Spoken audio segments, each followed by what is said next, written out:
Hey guys, how you going? Hope you're all doing very well. This afternoon I'm going to be doing yet another movie review. This movie is a thriller from the United States, English language, released in the year 2017, directed by Kevin Phillips, and this film is called Super Dark Times. So Super Dark Times opens up in a very sleepy town in the United States. You've got a group of teenagers who are very, very close friends. They do everything that teenagers do. They muck around at school, they talk about girls, they smoke marijuana. We just get an insight into their day-to-day routine.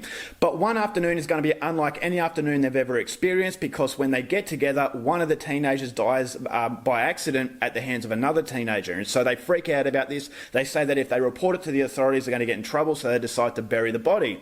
So this creates a lot of suspicion, because the parents of this dead teenager send out their concerns to the police, and the police start doing a bit of investigation, and the more they investigate and the more attention is put onto this missing teenager, the more paranoia strikes inside this group that threatens to destroy them. So whether or not that's the case is something you're going to have to find out for yourself, because that's as far as I'm going with my synopsis.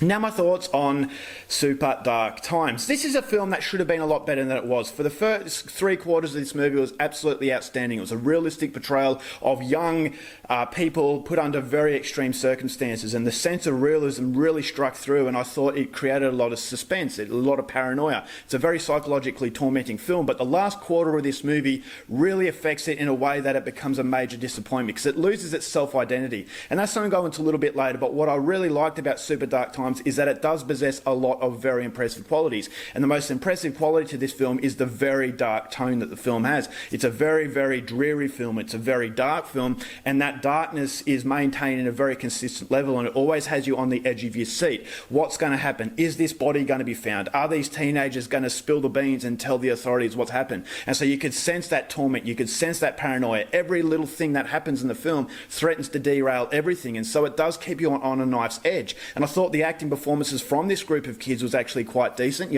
Movies and TV shows have depicted young adults or young teenagers in a way that is very different. Stand By Me was a film many, many years previous to Stranger Things that really depicted young teenagers in a way that we haven't really seen before. And so this is a film that's come along that does have that very similar dynamic within this group of friends, these teenagers, their day-to-day, everyday lifestyle. I thought, okay, well, this is something that a lot of people can relate to. This is how we hung out when we were young, and so it strikes you on a very high level sense of realism, and that realism comes through, and it makes it so suspenseful because you can relate to it. Is that maybe you haven't gone through this extreme situation, but you're constantly saying, all right, well, I had friends like this, I did these things that these friends did, and if an event occurred like this, what would I do? And it's a scary thought, and that thought maintains, as I said, that level of psychological tension from the first minute up until the 3/4 mark, and it was good. I thought the acting was decent. I thought the script is a little bit iffy, is something I'll go into a little bit later, but for the majority,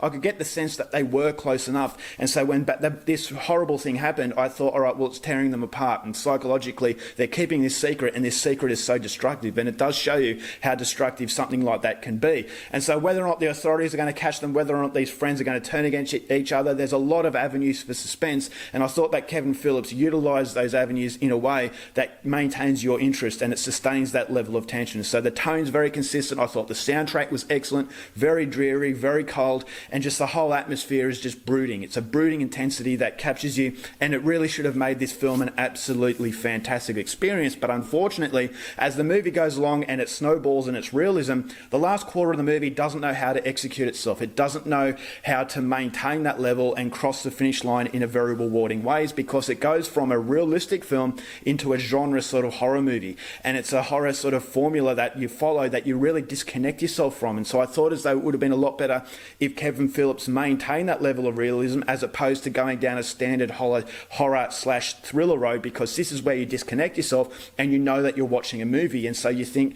all right, well, I'm no longer watching people that I can relate to. I'm watching a movie that has been done time and time again. And so after it finishes, I thought it left a lot of questions unanswered. Now, I'm all for ambiguous endings, but there's no ambiguity to it. It actually just felt like Kevin Phillips forgot to tie up some loose ends, and so I was left wondering what happened to this person, what happened in this instance, and it doesn't leave it up for interpretation. It just feels like it's a sudden end, and he's forgotten to actually address these issues, and so I thought that was really, really disappointing. I thought the script was very forced. There were moments where they were talking with each other, these teenagers, and I thought, well, that's okay, they're saying F words, they're saying C-bombs, all that kind of thing, and that's what we all, well, that's in my youth, I used to say that all the time.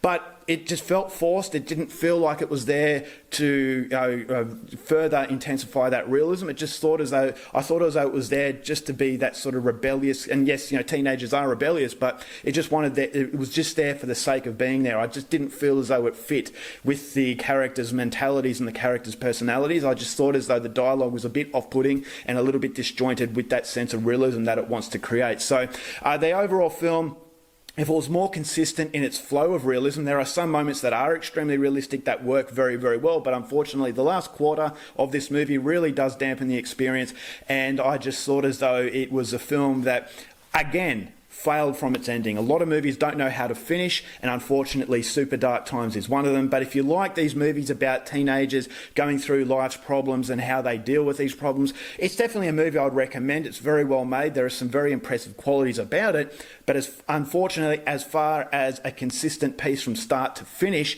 it just falls at the last hurdle and therefore becomes a little bit of a disappointment. So I'm going to give this film 2.5 stars.